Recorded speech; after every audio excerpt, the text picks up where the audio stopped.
How does a kingdom on the verge of collapse become an empire that rules the world? It begins with a gamble, not with money, but with survival. And a queen who sees the board differently from everyone else. For 45 years, she would face traitors, assassins, and the greatest superpower on earth. This is the story of the Virgin Queens. Impossible gamble that forged an empire. In 1558, England was not a nation of lions. It was a mouse surrounded by cats. Torn apart by religious hatred, its people were more likely to fight each other than any foreign enemy. The royal treasury was empty. The kingdom was bankrupt. And onto this sinking ship of a nation stepped a 25-year-old woman, unmarried, unproven, and underestimated by all.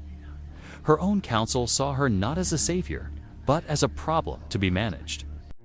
The old men of the council saw only two options: fight fire with fire or surrender. Both paths led to civil war, but Elizabeth was not playing their game. It was her first move in the Great Gamble, a move no one expected. She created a third path, the Church of England, a middle way designed not to please the extremists, but to unite the moderates. It was a political masterstroke, an act of defiance that told the world a new player had entered the game. But just as Elizabeth solved one problem, a far more personal and dangerous one arrived at her doorstep. Her cousin, Mary, Queen of Scots.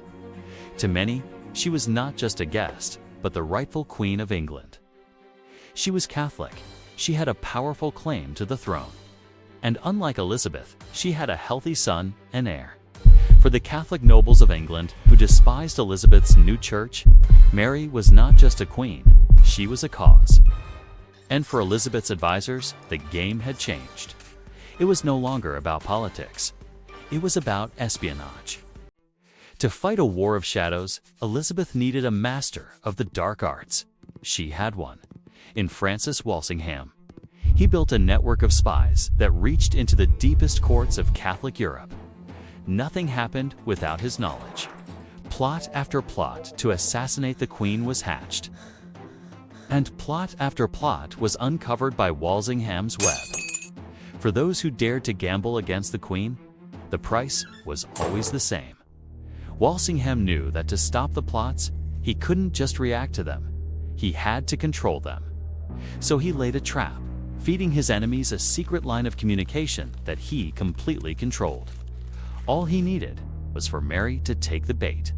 And she did. In a fateful letter, she gave her blessing to the plan to assassinate Elizabeth. It was the evidence he had spent years waiting for. The trap had snapped shut. But for Elizabeth, this was no victory. It was the deepest tragedy. The moment she had to choose between her own life and the life of her cousin, a fellow queen. To kill a queen is a sin against God. To kill your own kin is a sin against the soul. But to let her live meant the death of England. In the end, the queen had to be stronger than the woman. Mary played her final part not as a failed conspirator, but as a Catholic martyr. On February 8, 1587, the shadow that had hung over Elizabeth for 19 years is finally gone. But in ending one threat, Elizabeth had just unleashed a far greater one. King Philip responded with the largest fleet Europe had ever seen, 130 ships, 30,000 men, the Spanish Armada. Its mission, not just to conquer England, but to wipe Protestantism from the face of the earth, against this floating mountain of steel and faith.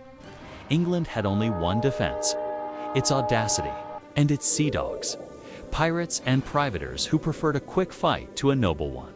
But the soul of England came from the Queen herself. At the darkest hour, she rode to the front lines, not as a woman, but as a king. The fate of England would be decided on the waters of the Channel. The Spanish strategy was to get close and board the English ships with their thousands of soldiers. But the English had a different plan. Their ships were smaller, faster, and their cannons had a longer range. They refused to fight hand to hand. For days, the English harassed the Armada. Then, at Calais, they unleashed their master stroke, a tactic born of desperation and genius. The Spanish formation, their greatest strength, was shattered. They were now scattered and vulnerable. And then, the weather turned. A ferocious storm, which the English would call the Protestant wind, did what the English Navy could not. The invincible Armada was broken. The great gamble, had paid off. Elizabeth had proven that England was not a nation to be conquered. She had molded it through intelligence, courage, and sheer force of will into a power that would one day rule the world. Her victory ushered in a golden age, an age of exploration, of culture, of Shakespeare. Elizabeth found England a weak and broken kingdom of brick, and she left it a global empire of marble, a legacy forged not by inheritance, but by a 45-year gamble that she refused to lose.